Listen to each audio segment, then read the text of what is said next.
السلام علیکم دوستو، جیسے کہ ہم سب جانتے ہیں کہ اللہ نے حضرت عیسیٰ کو زندہ آسمان پر اٹھا لیا تھا، لیکن بہت سے لوگ یہ نہیں جانتے کہ آخر اللہ نے ایسا کیوں کیا تھا۔ جبکہ اللہ نے حضرت عیسیٰ کو بہت سے معجزات عطا کیے تھے، پھر ایسا کیا ہوا کہ اللہ نے حضرت عیسیٰ کو زندہ آسمان پر اٹھایا، اور کس طرح سے اٹھایا اور کیوں اٹھایا، اس بارے میں بہت سے لوگ ہم ناواقف ہیں۔ آج ہم اسی بارے میں بات کریں گے کہ کیوں اٹھایا، کیسے آسمان پر زندہ اٹھا لیا، اور پھر آپ کے اٹھائے جانے کے بعد عیسائیوں نے آپ کے بارے میں کیا کچھ کہا۔ جیسے کہ اللہ رب العزت نے قرآن پاک میں سورہ آل عمران آیت نمبر 54 تا 55 میں فرمایا ہے، انہوں نے عیسیٰ کے خلاف سازش کی اور اللہ نے بھی تدبیر کی، اور اللہ بہترین تدبیر کرنے والا ہے۔ وہ وقت یاد کرو جب اللہ نے فرمایا، اے عیسیٰ، میں تمہیں پورا آپ کی روح کو جسم سمیت اپنی حفاظت میں لینے والا اور اپنی جانب زندہ اٹھانے والا ہوں، اور تمہیں کفار کی خباثت سے پاک کرنے والا، اور تمہارے ماننے والوں کو قیامت کے دن تک کفار پر غلبہ رکھنے والا ہوں۔ پھر تم سب کو میری طرف ہی لوٹ کر آنا ہے، اس وقت میں تمہارے آپس کے اختلافات کا فیصلہ کروں گا۔ جیسے کہ اس آیت کے ذریعے ہمیں یہ پتہ چلا ہے کہ اللہ نے حضرت عیسیٰ کو زندہ آسمان پر اٹھایا تھا، پر کیوں اٹھایا؟ جب اللہ رب العزت نے حضرت عیسیٰ کو بہت سے معجزات سے نوازا تھا، پھر بھی یہود نے آپ کی تکذیب و مخالفت کی اور ہر ممکن طریقے سے آپ کو ستایا، یہاں تک کہ آپ کسی بھی شہر میں امن سے نہیں رہ سکتے۔ آپ اپنی والدہ کے ساتھ خانہ بدوش ہو گئے اور پھر وہاں عبادت میں مصروف رہتے۔ اس طرح آپ نے بہت ساری زندگی گزاری، پھر بھی ان کو صبر نہیں آیا، اور شاہ دمشق کو حضرت عیسیٰ کے خلاف بھڑکایا کہ ایک شخص جو لوگوں کو گمراہ کر رہا ہے، بادشاہ کے خلاف رعایا کو ابھار رہا ہے۔ یہ سب اس طرح کی باتیں سن کر بادشاہ بھڑک اٹھا، اور اس نے فلسطین کے حاکم کو لکھا کہ اس شخص کو گرفتار کر کے سولی پر چڑھا دو۔ فلسطین کے حاکم نے اس کی تعمیل کی اور یہود کی ایک جماعت کو ساتھ لے کر رات کے وقت آپ کے گھر کا محاصرہ کر لیا۔ جب حضرت عیسیٰ نے یہ معاملہ دیکھا اور آپ کو یقین ہو گیا کہ محاصرہ کرنے والے گھر میں ضرور داخل ہوں گے یا مجھے گھر سے نکل کر مقابلہ کرنا پڑے گا، تو آپ نے اپنے رفقا سے کہا، تم میں کون یہ بات پسند کرتا ہے کہ اللہ اس کی شکل و صورت مجھ جیسی بنا دے تاکہ وہ گرفتار ہو جائے اور مجھے نجات مل جائے، وہ جنت میں میرا ساتھی ہوگا۔ اس پر ایک نوجوان تیار ہو گیا۔ آپ علیہ السلام کی دعا سے اللہ نے اس نوجوان کو آپ جیسی صورت دے دی، اور حضرت عیسیٰ کو حالت اونگ میں زندہ آسمان پر اٹھا لیا۔ جب آپ اٹھا لیے گئے تو لوگ اس گھر سے باہر نکلے۔ محاصرہ کرنے والوں نے حضرت عیسیٰ کے ہم شکل شخص کو عیسیٰ سمجھ کر گرفتار کر کے صلیب پر چڑھا دیا۔ یہود نے بڑی خوشی کا اظہار کیا کہ ہم نے عیسیٰ کو صلیب پر چڑھا دیا ہے۔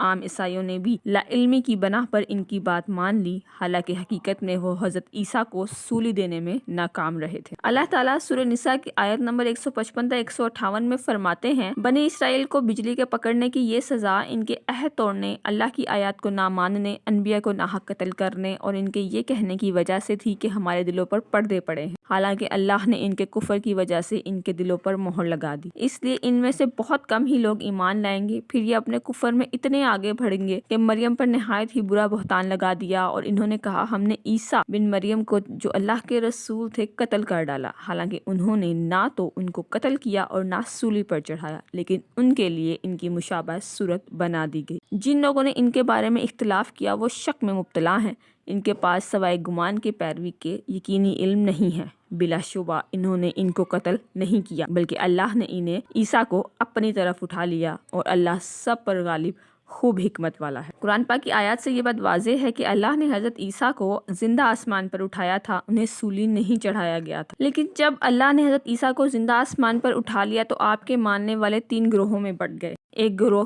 فرقہ یعقوبیہ، انہوں نے حضرت عیسیٰ کو اللہ قرار دیتے ہوئے کہا کہ خود اللہ ہمارے درمیان کچھ عرصہ موجود رہا، پھر آسمان کی طرف چلا گیا۔ دوسرا گروہ فرقہ نستوریہ نے حضرت عیسیٰ کو اللہ کا بیٹا قرار دیتے ہوئے کہا، ہمارے درمیان اللہ کا بیٹا کچھ عرصہ موجود رہا، پھر جب اللہ نے چاہا تو اسے اپنی طرف اٹھا لیا۔ تیسرا گروہ توحید پرست فرقہ، انہوں نے حضرت عیسیٰ کو اللہ کا بندہ اور رسول قرار دیتے ہوئے کہا، ہمارے درمیان اللہ کا بندہ اور اس کا رسول کچھ عرصہ موجود رہا، پھر جب اللہ نے چاہا اسے اپنی طرف اٹھا لیا۔ پہلے دونوں کافر فرقے توحید پرست فرقہ بھی غالب آ گئے، اور انہوں نے اکثر توحید پرستوں کو شہید کر دیا۔ اس کے بعد عقیدہ توحید مفقود رہا، یہاں تک کہ اللہ نے اپنے آخری نبی حضرت محمد کو دین حق دے کر مبعوث فرمایا اور آپ کے ذریعے اصل حقیقت کو واضح فرما دیا۔ حضرت عیسیٰ کے زندہ آسمان پر اٹھائے جانے کے 300 سال بعد عیسائی علماء سخت اختلافات کا شکار ہوئے۔ کچھ نے کہا آپ اللہ تھے، کچھ نے کہا آپ انسانی شکل میں ظاہر ہوئے، کچھ نے آپ کو اللہ کا بیٹا کہا، کچھ نے آپ کو اللہ کا بندہ اور اللہ کا رسول کہا۔ ان اختلافات کا فیصلہ کروانے کے لیے وہ لوگ رومی بادشاہ قسطنطین کی خدمت میں حاضر ہوئے۔ بادشاہ نے سب کی باتیں سن کر ان لوگوں کی بات کو زیادہ پسند کیا جو عیسیٰ کو اللہ کا بیٹا کہتے تھے اور تثلیث عقیدہ کے قائل تھے۔ یہ فرقہ بعد میں مالکیہ فرقہ کے نام سے مشہور ہوا، جسے آج کل رومن کیتھولک کہا جاتا ہے۔